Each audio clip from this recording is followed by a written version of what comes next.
guests will come and they will blow your mind. The audience will do so in kind. The little vanity mixed with some insanity on the morning show with GMP.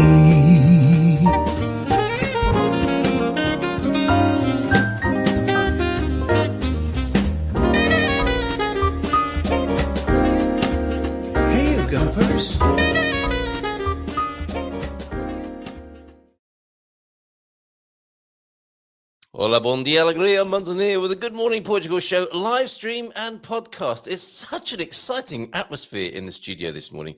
Men ready to talk about cars. I can smell it already. Right, not just that. No, don't go if you're not into motors. At around 9:30 this morning, Heather will be bringing some sanity. Actually, no, she doesn't do that normally, does she? Anyway, Heather will be here at 9:30, and we'll be facing the question, considering the proposition, are you ready to adopt a pet in Portugal? Now, there are a lot of pets that need adopting, arguably, and there are cats and dogs that need a good home. But are you in a good state, as well as being a compassionate and lovely individual who could probably give a good home to a pet? Are you in the best possible condition to do that? So let's just check. As they say, a dog and cats, obviously, are for life, not just for Christmas. It's a time of year where you might think of gifting a pet or having one, you know, in the cold weather, give a home to a pet. But let's just make sure you're properly ready for that. And Heather's in a great position with her experience, background, and love of animals to help us consider that question. Right, let's come back to our first guests.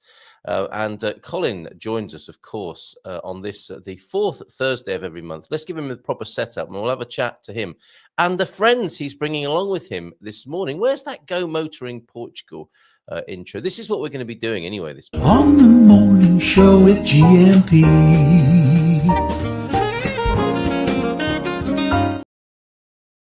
Right, okay, and this is the intro for the Go Motoring Portugal segment of the show, and Colin will join us right away after we've played this.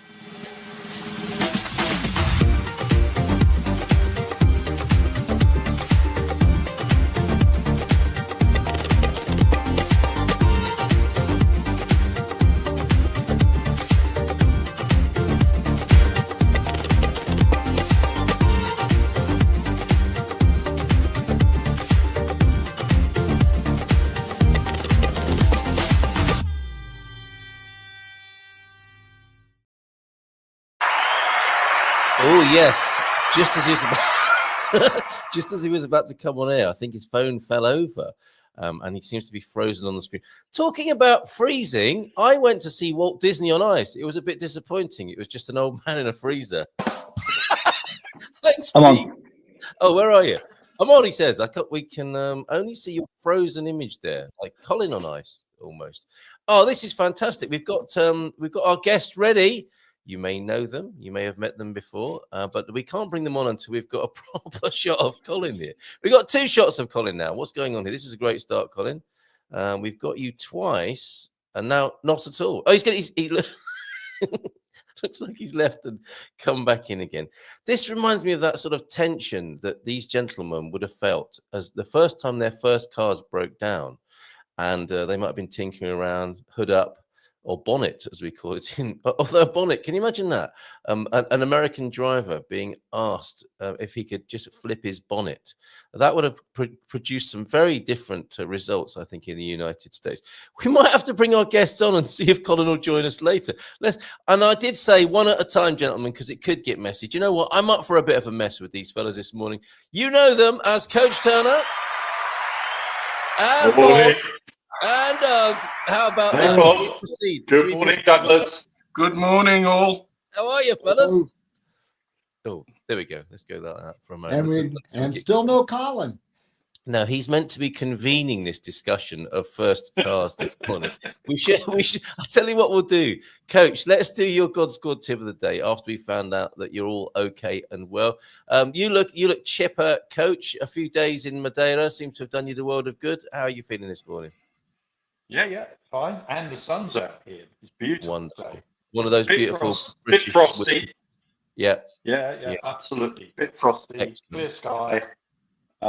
Looking forward to heading down the road for a coffee a bit later on. We're driving down memory good lane for- first. Yeah, we're driving down memory lane first with precious pictures. Probably diving down memory lane in one. Yes, or tripping up and going head first. Anyway, Bob, good morning to you. Nice to see you twice in 1 week. How are you this morning? Oh, I'm just doing fine, just fine. Excellent. And you got the elephant in the room. I don't mean Doug. I mean the picture behind you. Doug, how are you this morning? Well, one of your guests has had a few days in Madeira, and one of your guests has had a few slices of Madeira, you know? Hey! So, I'm doing okay. Nice to see the Bob and, no, we haven't got him yet, have we? Colin, who are we missing? Colin, is it? We are missing Colin, yes. Colin, okay. Bob and let me have a look. And Coach Turner, of course, who's hidden behind my camera, unfortunately. Oh, I see. Okay. All right. So that's a problem at your end. That's not happening at GMP HQ here. Oh, and no. Of course, no. we should say happy Thanksgiving to our American cousins as well. So especially for you, Bob, and other American listeners, anyone who's celebrating that, because I have been pulled up. It's not just the Americans, you know, who celebrate Thanksgiving. I'll put that right. Well, it's a different day in Canada. Canada has their own Thanksgiving Day. I don't know. How about Britain? You have a special day for gratitude? Every day for us. Well, yeah. Yes, we never complain or moan about things. We're just constantly grateful about everything in the United Kingdom. You may have noticed. Especially the weather. Especially the weather. Yeah. Absolutely. We love the weather. We don't need a Thanksgiving. Okay, let's give him a round of applause.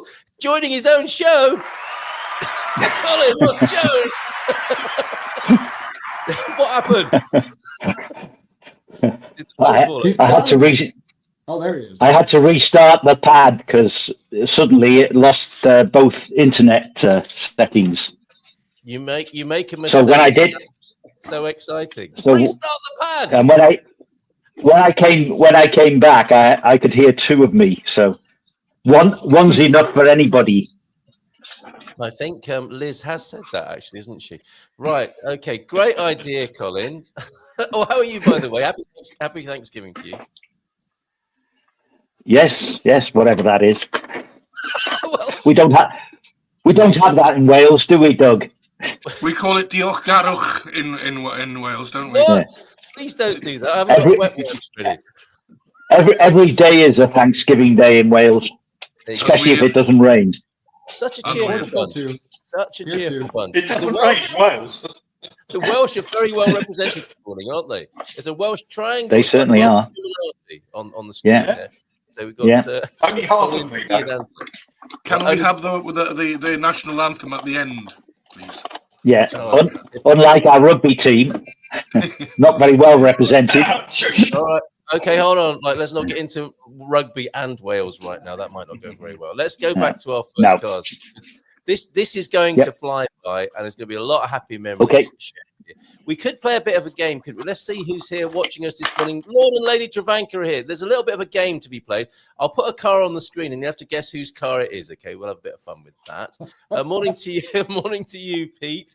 I've got my Reliant Robin picture ready, obviously. We've got James. James is in as well. Feliz Quinta a todos. Como é o vosso dia?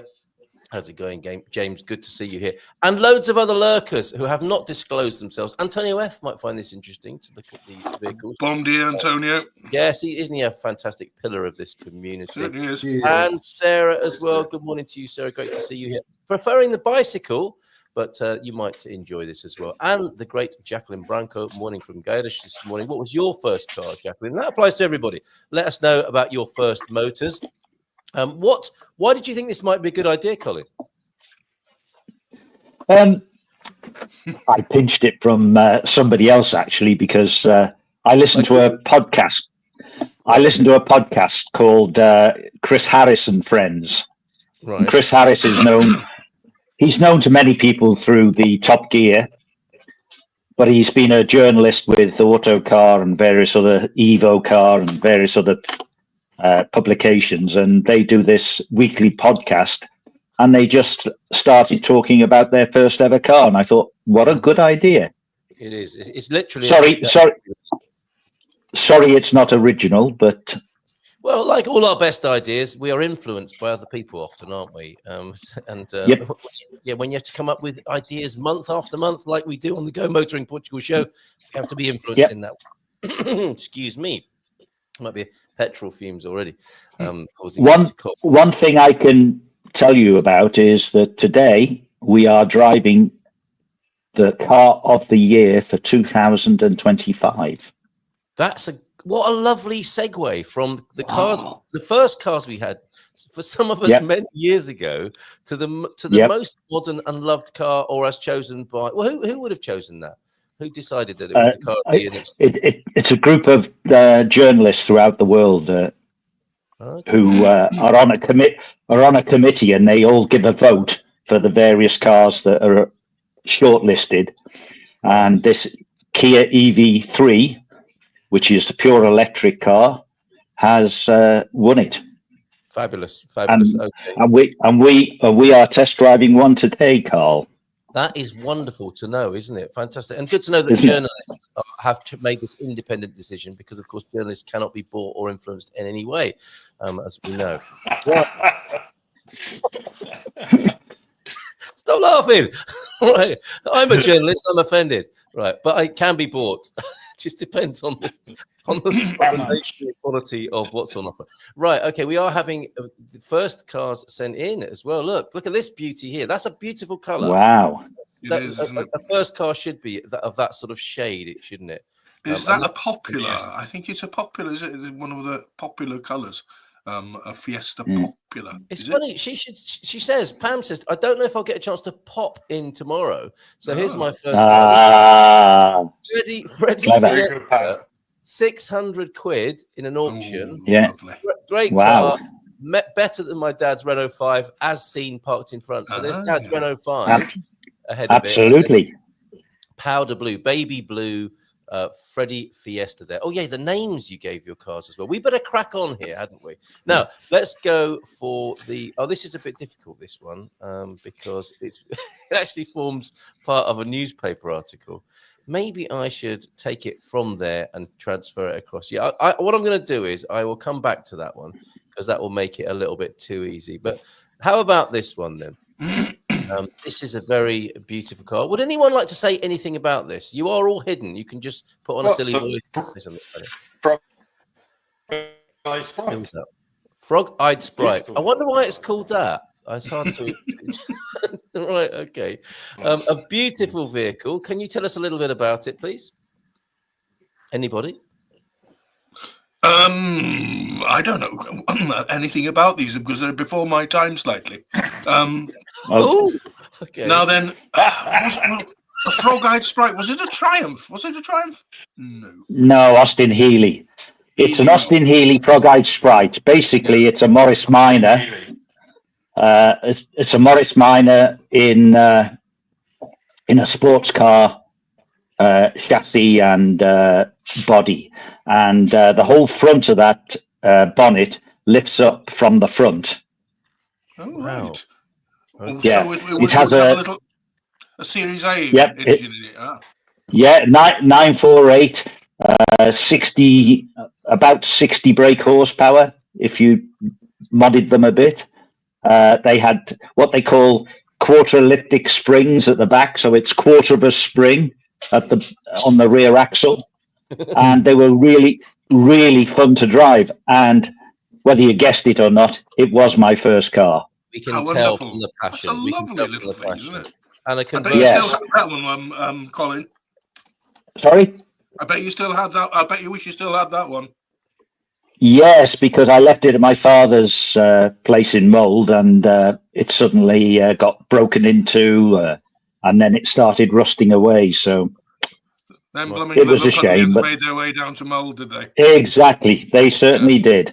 But look at this. You could easily get into it as well, couldn't you? With a vinyl top and sliding windows like that, it wouldn't have been difficult to break into that big, would it? I was 18 at the time. I didn't have a silver spoon or anything. I used to run a car wash business called Ross's Car Wash, and I'd wash all my father's my father's friends' cars and hoover them out for pocket money until I saved up the £160 I had to buy that frog-eyed Sprite. Those were the days. Well, you called Ross the Wash. How much was that? 160. Yeah. I used to charge two and sixpence for a wash, 5 shillings for a wash and interior clean. Oh, it's just sounding like a Carry On film. I can imagine a busty woman in an negligee saying, "Do you want to come and wash me for £2?" Say, "Oh no!" And as you ran off down the street. So that's Jones, Ross Jones, the Wash from back in the day. 160 quid. Bought his first. That is Colin's car there. Frog-eyed Sprite, absolutely wonderful. Did you say a Morris Minor engine in there? Yeah. So many people will be more familiar with the Morris Minor. Now, I'd like you to keep this clean, but I would like to know your happiest memory in that vehicle, please.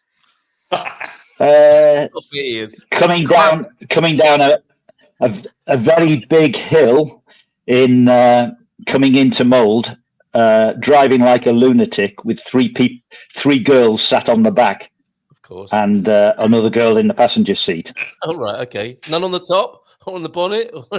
Okay. No. Right. No. Oh, is that that is it? You can't say any more than that. Well, that was it, really. I mean, the exciting part. Yeah. The exciting part was the driving. Nothing else happened. Actually. Well, and you said, "Oh, there are girls in the car. This is amazing, fantastic, yeah. Wonderful start. Very good."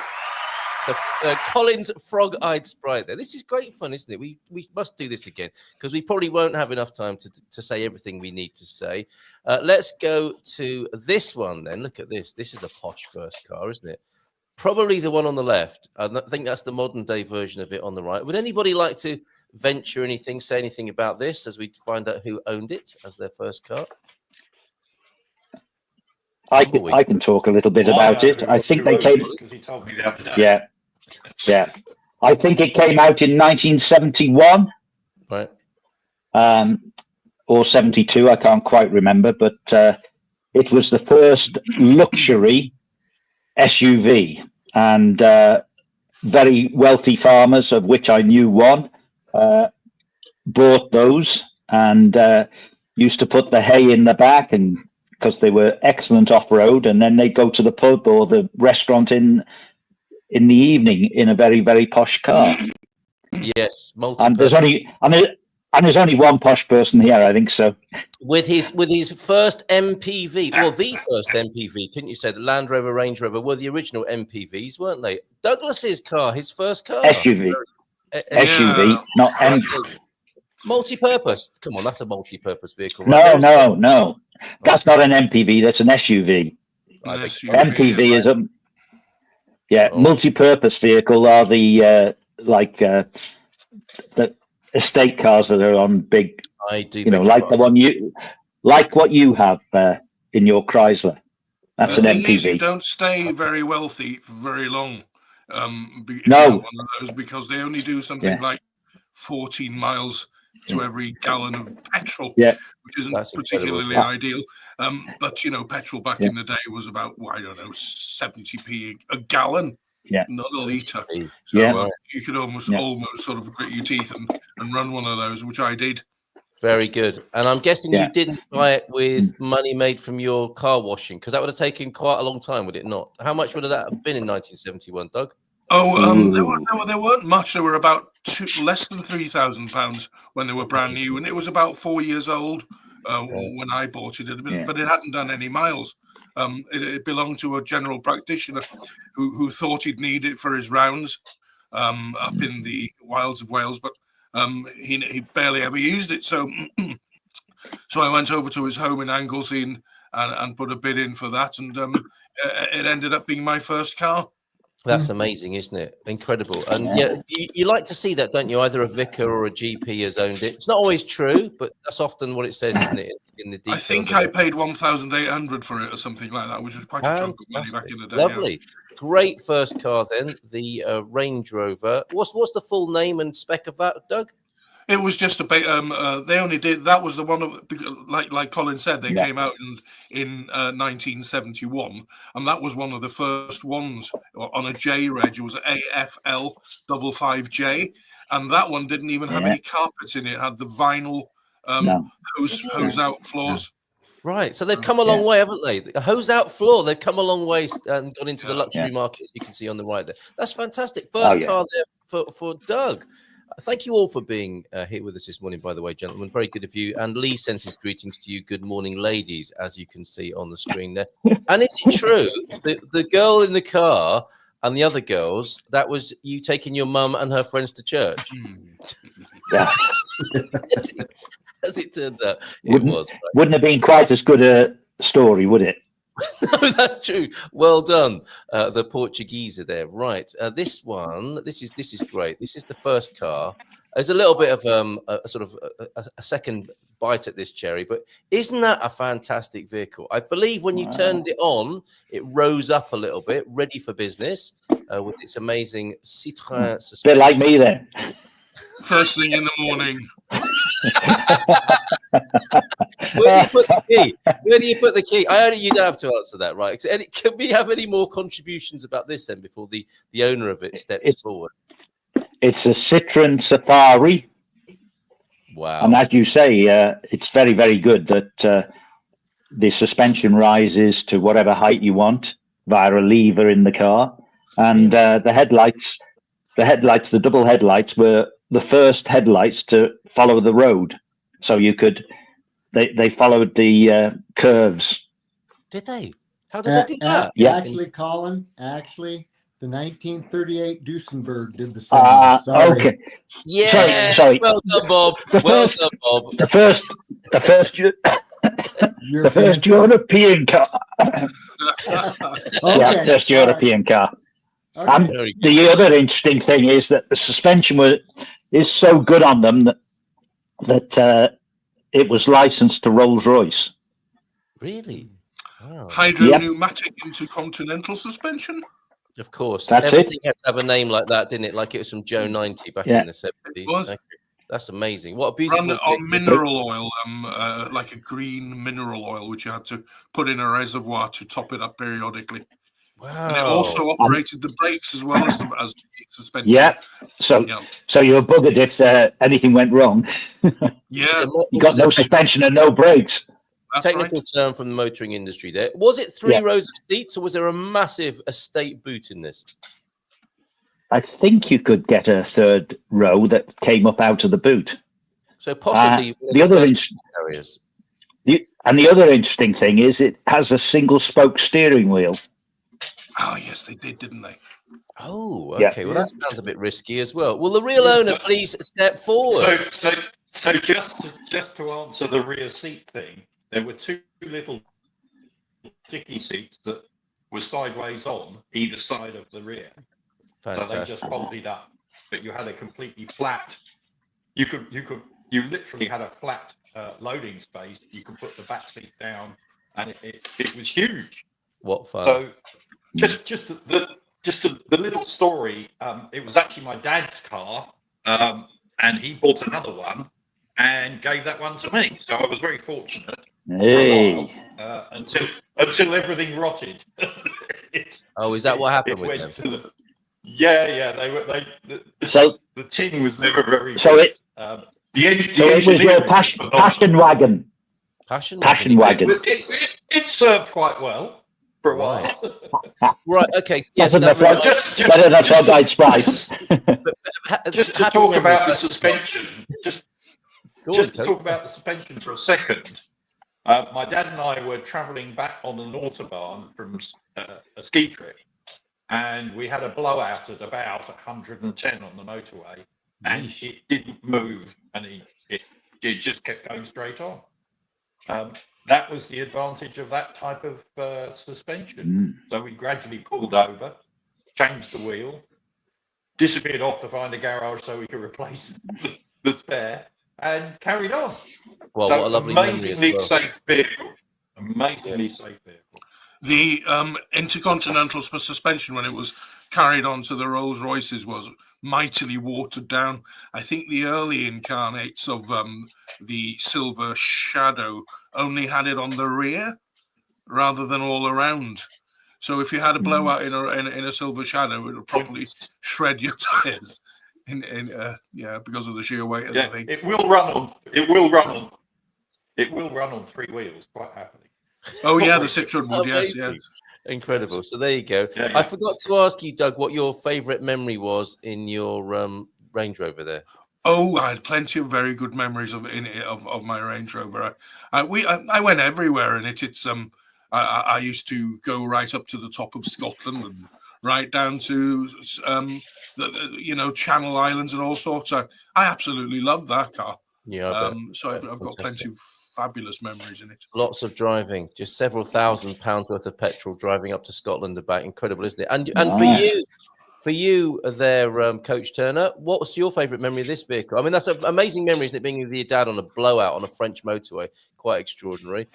Any others? Yeah, well, just one. I was heading down to see my girlfriend at the time, who became my first wife, in fact, in the snow. And we were heading down, I think it's the A23, from Caterham, sort of heading south. And there's a sort of dual carriageway path. And I thought, this is a bit slippery. So I was taking it fairly easy. And this Jaguar came storming past me. And I thought, Jaguar being, quite topical at the moment. Jaguar, yeah. I thought Jaguar. Probably not a good idea to be doing 60 or 70 miles an hour in the snow. And lo and behold, we came over a rise, and there was the Jaguar in the ditch. I thought, I'm probably doing the right thing. So yes, that was quite an entertaining memory. Yes, Jaguar. There's never a car from the controversy. Bloody idiot. Is he okay? Yeah, he's okay. Bye. Happy Christmas. Right. Okay. Excellent. Right. Let's move on. This is a bit of a giveaway, isn't it? And you've heard a little bit of the European and American car banter, which often enters into these conversations, doesn't it? I've noticed you Brit car lovers. I don't know about American cars in a kind of don't really want to know about American cars kind of way. What is that all about, Bob? I don't understand, because I wanted to know everything about European cars. I was fascinated by them. Yeah. So they may not have had the horsepower we had, but they had handling we didn't have. Yes. So, yeah, very interesting. An American is a point and shoot. Oh, and this was and the cars. Brilliant. that actually is that your first one or one like it, Bob? That's the first one that is mine. Yeah. And if you look under where the hood should be, you can see the top of my head and my jean jacket, because that was on a cross-country trip from Iowa through the Badlands down into Colorado, up to Yellowstone, clear to Vancouver and back across Canada. Wonderful. With my buddy. And so that one cost me time and 3 friends to tow home. And I had managed to put the driveline in it, updated the driveline, and got that wind pusher got 20 miles a gallon. Wow. That picture was taken, broken down on I-80 outside of Rawlins, Wyoming. The bracket I'd made for the coil broke, and it started missing. We opened the hood, and here the coil was basically hanging by the coil wire and not sparking real well. So I was in the process, being from the farm, we always traveled with baling wire. And so I was wiring the coil back on my truck, and we continued the rest of that couple 1,000-mile trip in that 38 pickup. Wow. With the coil wired on. And would it be fair to describe it as a rootin' tootin' truck? Rootin' tootin'. Yeah, it was a rootin' tootin' truck. We had a blast in that. And, it looks like amazing fun. Yes. It was. It eventually, that was still the old, you guys appreciate this, that was the old drop axle front end. That was the original 1938 front end still under it at that point, Wow. even though the driveline was fixed, and it had a quarter of a wheel play. What size engine would have had? That wouldn't have been a V8, would it? No, because the V8 wouldn't fit with the original steering. So I put a slant 6 Plymouth engine inline. An inline slant 6. So Yeah, it looked yeah. like half of a V12. Oh my God, that must have been cool. Yeah. And smooth as silk. Great. Oh yeah, great engine. We cruised at at 60 miles an hour. We were getting 20 miles a gallon out of the thing. Wow. And that's a whole 6 miles a gallon more than I got. Okay. It all helps. And the thing about that steering was there are always grooves in the pavement from the heavy traffic. So you either drove at the right edge of the groove or at the left edge of the groove, because if you tried to go in the center of the groove, you were searching. Tramlining. And so you just, you held the wheel in one spot, got along fine. Do you know what? The Range Rover was like that, because the early Range Rover, because they didn't have any power assisted steerings, not on the first ones. Yeah. So you needed to if you wanted to park it, you literally standing up in the cockpit to try and wrench the steering around. They were that heavy. Yeah. Oh, I eventually put an independent front suspension under it and lowered the back, took half the leaf springs out, lowered the back with a block. Thing rode fantastic, drove great. It ended up with a Corvair, Chevy Corvair front end underneath it, and had it for 21 years. You had some fun with that. Yep, I had a lot of fun. We have to do this again. You didn't get around to painting it. Now, there's plenty of other jobs to do on it by the sound of it, Bob. That's amazing. And then you had another vehicle. I mean, this is probably our part two, isn't it? The cars we had around the same sort of time or a little bit more. Maybe we should do a special on this and have a whole hour chatting about the cars that came after these first cars. Mine was powered by a Wankel engine, which some people might not be. No. Well, it wasn't Wankel, was it? It was a Wankel. Did it have a Wankel engine? Yes. Stop saying it. Yes. I thought it was just the body shape. I didn't realize it still had the Wankel engine, even though it was a copy of the 080. You can use rotary as well if you prefer, which it sounds like you don't. Right, okay. Gentlemen, this has been amazing. Another quick glimpse of a second vehicle or money. Oh, Barchetta. That is a beauty. I recognized it straight away. It was a Matra Simca. My auntie had one of these. Do you know, I hadn't got a clue what it was. I've never seen one before. And it's got 3 seats in the front. Wow. Is that right? I didn't remember that when we asked. Yeah, 3 seats in the front. Yeah, beautiful car. Right, we will come back. We have to have a part 2 because it's been so much fun. We need to learn more about other people's first cars because people have been telling us. We do. About those Citroens looked like they would float. They really do. That was absolutely beautiful. That first motor of yours, Coach Turner.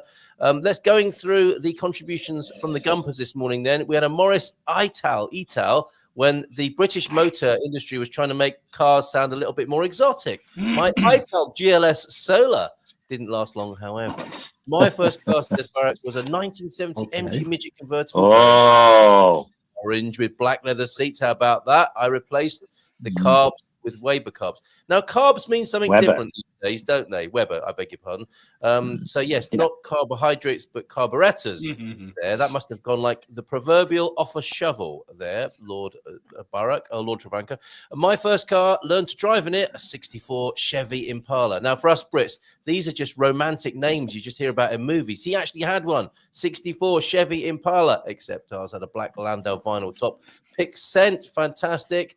I'm going to show you a picture of that before we go this morning. Heather's going to be joining us in just a moment to figure out if it's suitable to adopt a cat or a dog here in Portugal. My first car was a VW Bug, which is what the Americans call the Beetle, right? I learned to tune it up and such and was sufficiently broke to sand the points. An ancient skill. What is she talking about? What is sanding the points? What does that mean? I sanded plenty of points. Absolutely. I sanded all mine.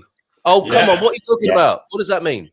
In the distributor, in the distributor, you have a you have a rotary thing, and then you have the points that open and close to produce the spark for the spark plugs. Okay. And that's where you feel it. They wear, and that's why you have to sand them. You get what you call a spot on them. But basically, it's made out of solder, isn't it? A little carbon. That's what we were always thought of it. Yeah. And the great chat up line of those times. Would you like to see my feeler gauge? Right, go on. Yeah. This is my Janetta, by the way. That's what Morning, Janetta. Hello. Morning, Janetta. Hello, Janetta. My first car was a 13-year-old. Morning, Janetta. Bom dia. Renault 9 TSE, Antonio F says, here in Portugal, survived for some 2 years in my hands. A bit of a rough rider by the sound of it. Gentlemen, we mustn't keep Heather waiting, but thank you so much for being here this morning. That's been so much fun.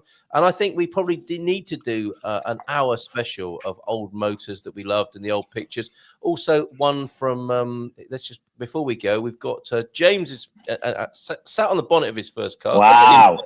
Tempest. Wow. Tempest? What a dapper guy. He was, wasn't he? Isn't that fantastic? He still is, to be fair. And there is the Chevy Impala. That is a proper vehicle. Wow. Wow, look at those wheels. Look at those wheels. Like that when John had it. That is really superb. So thank you, everybody. And maybe when we do our hour-long special, we can get the guy along. Look, that's not funny, James, okay? Bob basically built a hot rod there. Yes, Bob, that truck must have had a name. Too much character. We didn't come. Okay, when we do part 2, we'll come back to what you called these vehicles. Okay. And maybe we'll get the guy who's doing the golden visa through investment in classic cars. Have you heard about that? Yeah. I heard about it, yeah. Okay, so maybe we'll get Michael on. Okay, so that wasn't a spoof. That's a real thing. It wasn't one of my April Fools. It's an actual thing. You can invest in those vehicles. Isn't that amazing? We need John Smith on. John Smith. Let's do it. Let's have a webinar and have a chat about that. Thank you very much to Coach Turner, to you, Colin, to you, Bob, and to you, Doug. That's been great fun this morning. Let's play the music and we'll see you again soon. Take care, fellas. Have a great day. Ciao, ciao. Ciao, ciao.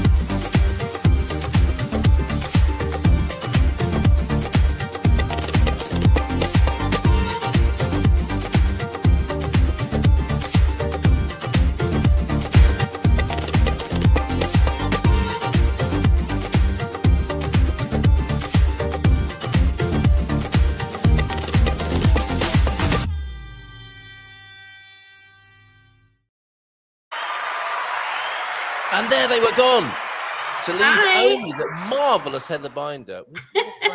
Who is this, and Heather? Lollipop. This is Lollipop. Oh, Lollipop doesn't look cute.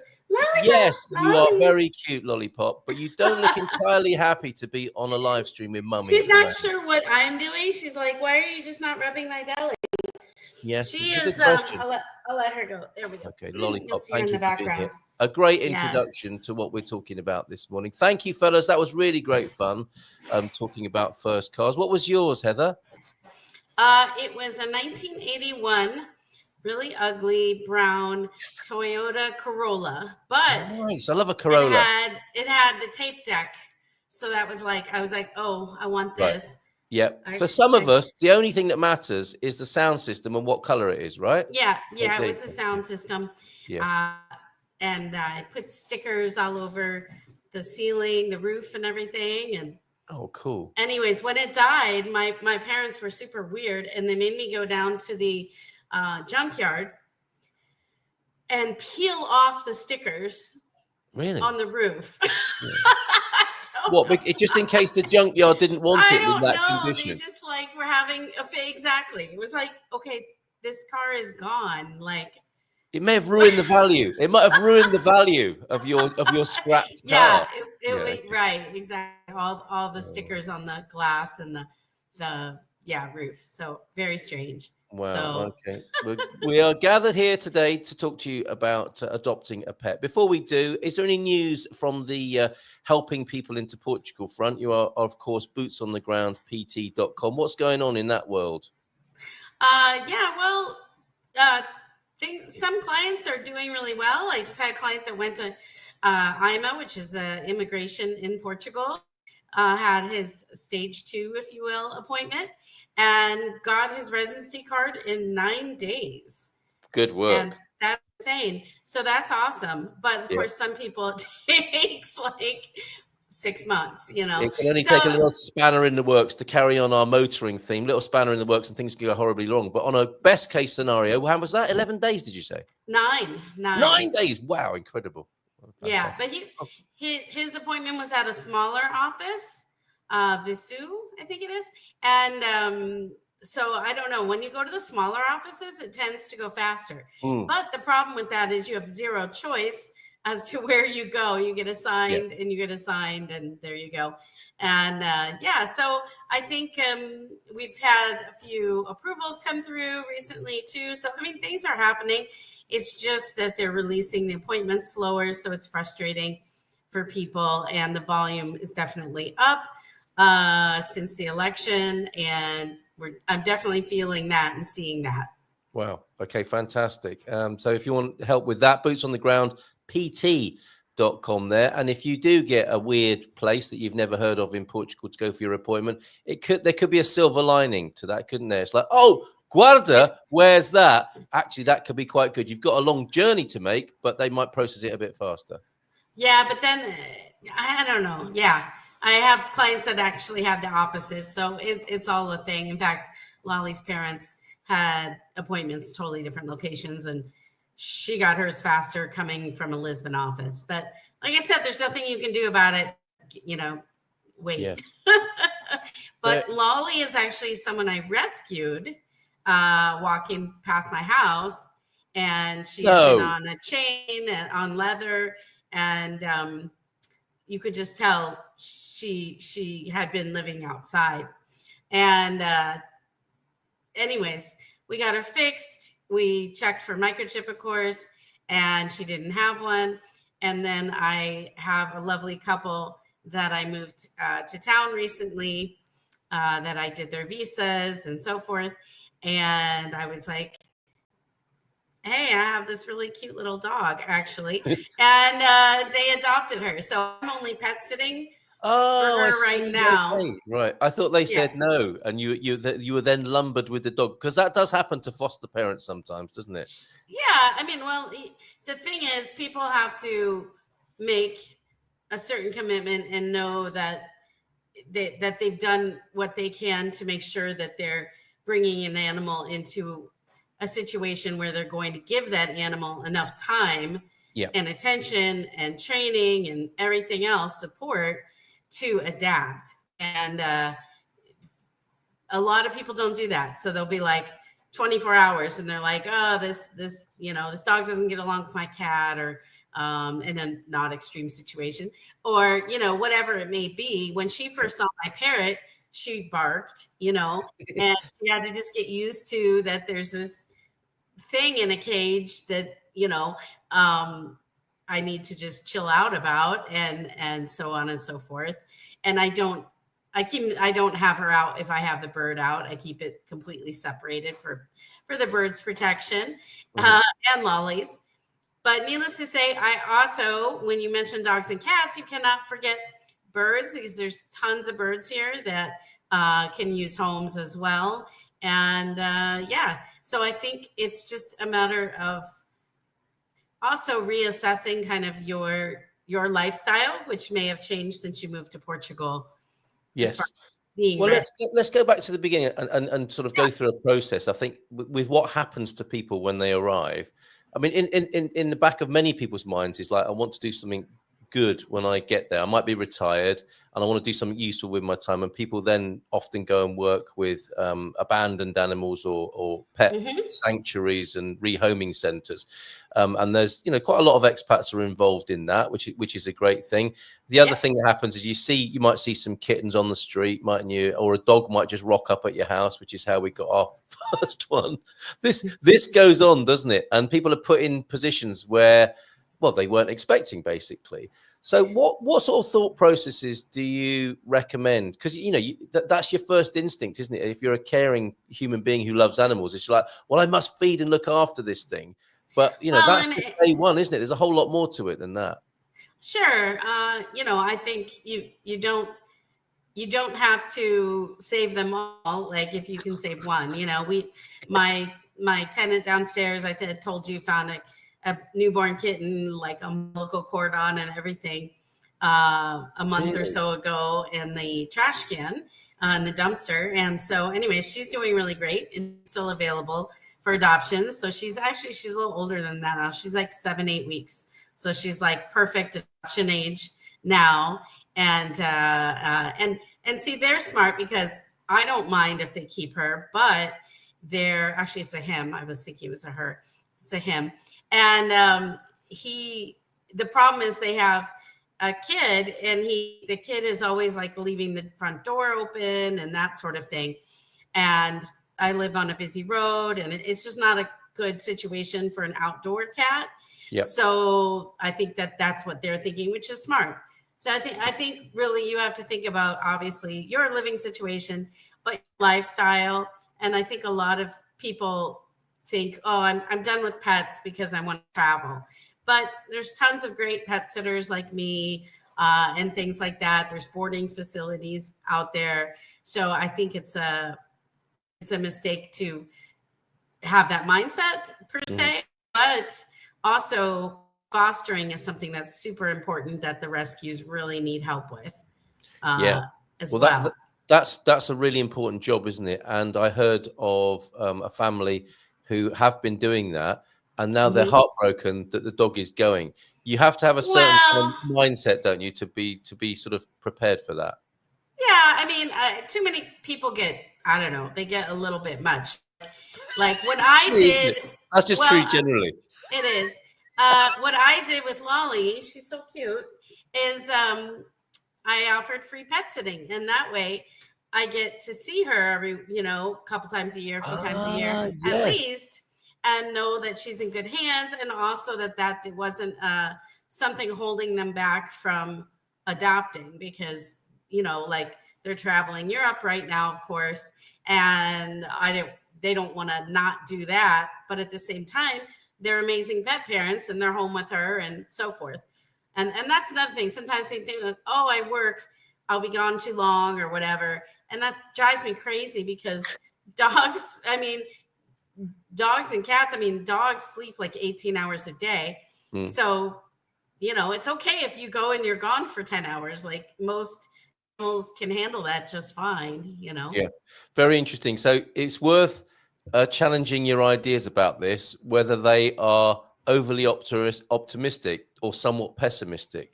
And is this what you used to do? Because I think you were a counsellor, weren't you, in a pet adoption centre? Is that what you used to do? Well, not professionally, of course, but yes, I volunteered at several different rescues, and I also started doing mama cat and kitten rescue through a lady I had adopted a kitten through, like when I was 21, something like that.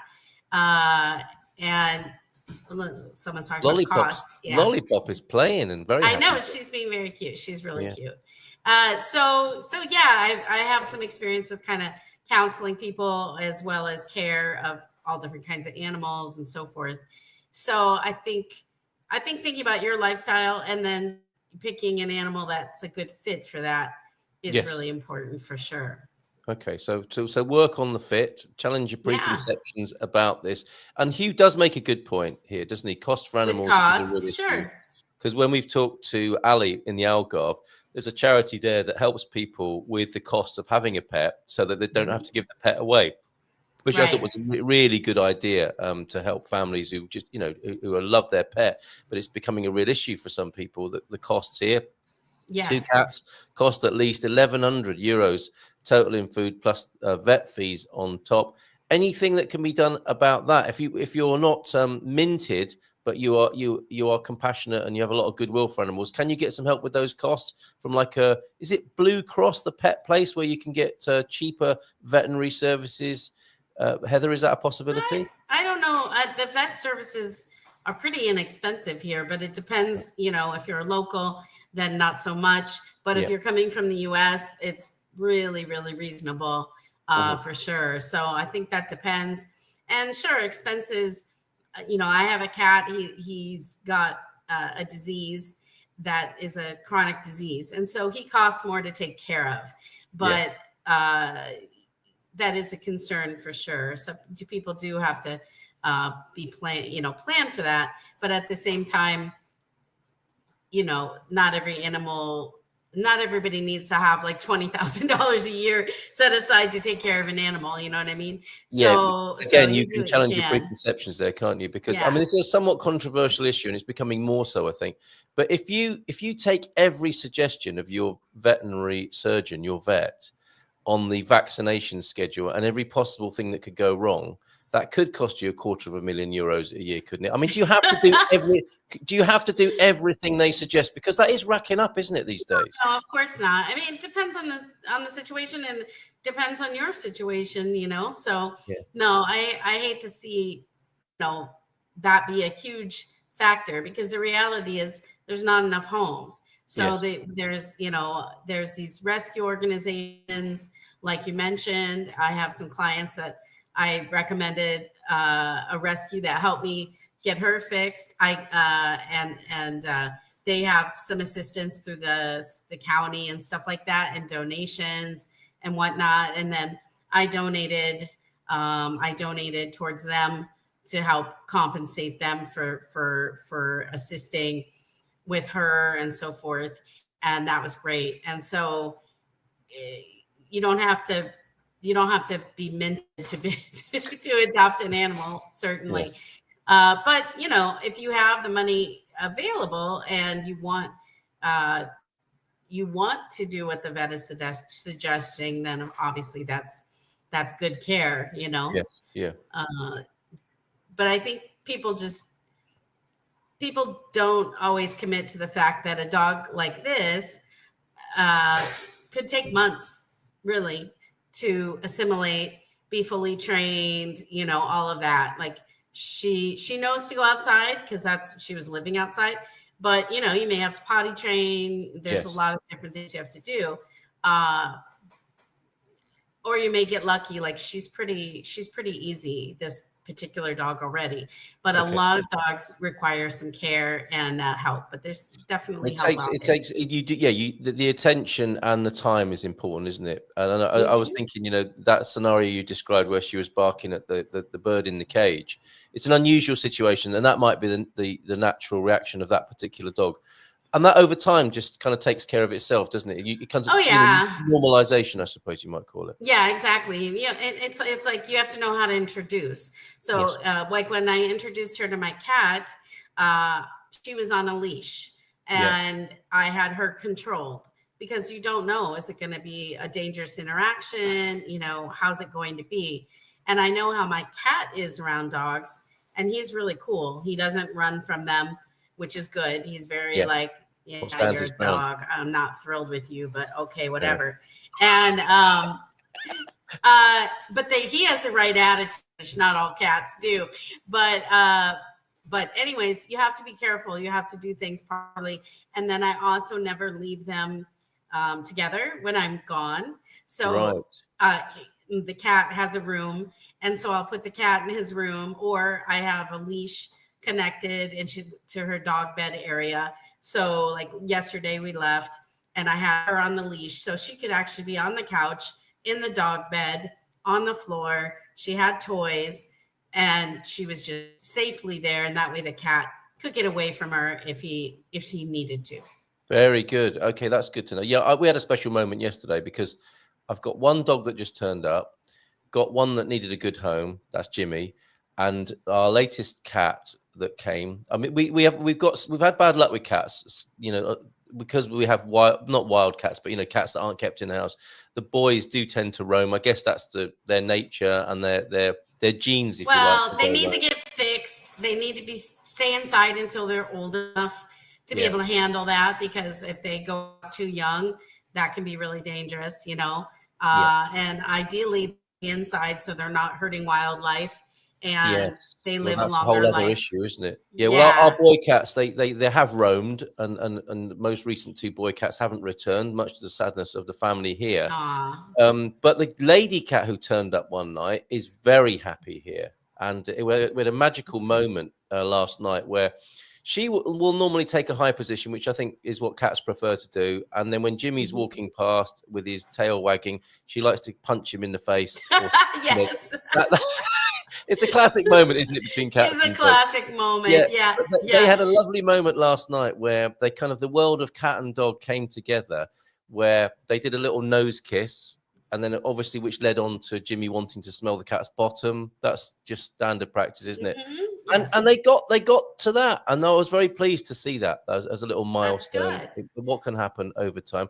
A big question for you now, Heather. Is there anything you can do about cats being fussy, trying to trip you up, not eating their food, asking you if they can go out, they're not going out, and basically being utter bastards a lot of the time? Is there anything that you can do about cats in that regard? Well, that's a lot of things at once. Yeah. Again, I think you can work with a cat, Really? and definitely, like a spray bottle. That's like the best thing ever for dogs and cats. Right, so people are out there going, "Oh, that's mean." Well, get over it, okay? So quite simply, quite simply, get over yourself. Like, or they don't want to leave. They're like, "Oh, can we go to the grocery store and leave the dog at home?" Yeah, you can go out for like 10 hours. The dog is fine, not necessarily at first, but you test the dog and stretch that. But with a cat, if you had a cat that's near a door, let's say your exit to your home, and it's an indoor cat, or you want it to be an indoor cat, then a spray bottle. And same with the dog. Like, and I have my pug trained. When I get down to the stairs, I make her sit, stay calm for a minute. I open the front door. I look outside, make sure my gate is closed. Yeah, for sure. And then I let her out. And she knows that's the routine. She's okay. Right, exactly. Yeah. Crates are great for training, not cats, but dogs, young dogs. Yeah, and also we mustn't unnecessarily apply these methods to children either. I should point out as well, just in case anyone's. I know nothing about children. I got parrots, tortoises, rabbits, dogs, cats. I've done all of that. But furry, feathered, and scaly kids. Yes, very good, excellent. Well, this has been most illuminating. Thanks, Heather. Are you happy to talk to people about this sort of thing if they get in touch with you via Boots on the Ground? Sure, yeah. And I do help with some advice. I'm not a professional pet relocator, but I do actually have some really good advice for my clients. Because I help them kind of from A to Z with the whole process of moving and everything they need to make that happen. And that is often one of the questions when I'm first talking to people. I ask them about their pets, because you have to know certain things when you're moving certain types of animals, the laws here, who you can move, and so forth. So yeah, definitely. People can reach out on my website. I offer free chat, and they can sign up there and schedule a meeting to talk to me about all the things if they'd like. That's wonderful. Thanks. Don't go anywhere, Heather, because you remember when we used to inflict dad jokes on you? Yes, I do. We're going to more bad jokes. Did you say bad jokes? Well, it's the same, really, isn't it? Let's face it. Before we do those in the God Squad tip of the day, Bon dia from Antonia, who's available. If anybody wants to rent a boyfriend today, I think Antonia was saying this for Thanksgiving, from a sunny and chilly Mino morning. Happy Thursday, Tony. He's not joking. If you want to take him out for dinner, if you haven't got somebody and you'd like a companion to celebrate Thanksgiving, Antonio, I believe, is available, unless he's booked. What are you laughing? I'm laughing because my husband and I have talked about that before. Because he likes to talk. Yeah, I'm like, I just rent you out. And so he's trying to convince me that he needs a really nice car to do that. Okay, so pets, visas, and a companion for the evening. Boots on the Ground. PT.com. All right, very good. Kevin's great company. And he can turn up in full sort of medieval military regalia as well, if that's your thing. Absolutely. Wow. He likes to dress up. Oh, my word. He's ideal, isn't he? He's like a role player, right? He is. Oh, my God. That's got to be extra, though. Right. Bon dia, Gumpers. Happy Thanksgiving to those who are celebrating today. Thank you, Mike and Karen. Lovely to see you yesterday. That lunch looked really great. The pictures made me very jealous, actually. Right. Coach Turner, Bon dia, Gumpers. Feliz Qinta. Looking forward to chatting about cars this morning. I'm sure there's lots of interesting stories. There really were. That was great. And we'll do that again. God Squad tip of the day. Simple, it's leg over week. The simple leg strength exercise involving sitting on a chair. Perch your backside on the edge of the chair, then tip your torso gently forward and stand up. Then reversing the movement. Who doesn't like to reverse a movement first thing in the morning? Slowly sit down again, taking 5 to 6 seconds until your backside touches the chair, then up again. Look, Lollipop's trying to do it. Come on, Mum, let's do this. Continue until your quads, those big muscles at the front of your thighs, start to feel fatigued. Try to repeat every day for a couple of weeks before moving on to more difficult exercises. Very good. Thanks, Coach. And James is saying, how about a golden visa that involves pet rescue as well? Great idea. Right. Okay, let's get into these before we go this morning and have a wonderful Qinta Feira. Sorry about the spelling mistake earlier on. Knock, knock, Heather. Who's there? Very good. Granddad. Granddad who? Actually, that doesn't work very well. It's like, hey, stop the funeral. Sugar, stop the funeral. It's knock, knock. You see his granddad at the funeral. It's knock, knock. Who's there? Stop. Okay. Oh, gotcha. My God. Okay, it's always funny to think about being buried alive. I tried. Okay, let's just call this PE. I tried to read a book on PE, but I just couldn't stop getting past the opening. Oh, for goodness sake, Peter. I always worry that when a woman sees me naked for the first time, she's just going to scream and run out of the park. These aren't bad jokes. These are sick individual jokes. Well, no wonder I like it, right? I was previously married. I married way too young, a Chinese girl. That's her name. Okay, look, now I feel a bit awkward about that. Now, we've got two things. We can either ban offensive jokes or we can have loads more representing all the races. Loads more. I am not a fan of banning. Free speech. Okay, all right. Any more racist jokes, please? Send them in and we'll balance things up. Whatever it is. Yes. It does worry me that she could be dissatisfied in bed. A tiny part of me says yes. Very good. And my favorite, I thought this was brilliant. I went to see Walt Disney on Ice. Bit disappointing. It was just an old man in a... No, hold on a minute. He's got more. My wife says, or my wife's say, maybe, or my wife says that naked I look like a Greek god.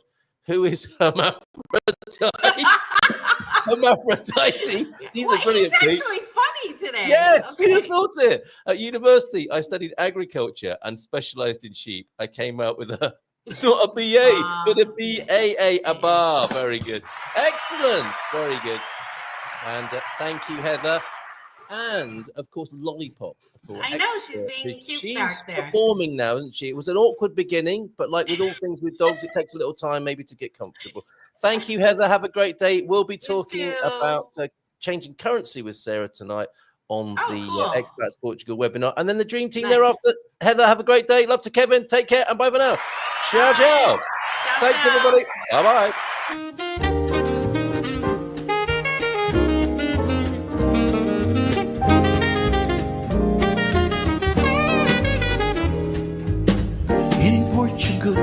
There's a YouTube show full of fun facts you need to know. Carl rings the bell and the members show to the GMP morning show. Featured guests will come and they will blow your mind. The audience will do so in kind. The little vanity mixed with some insanity on the morning show with GMP.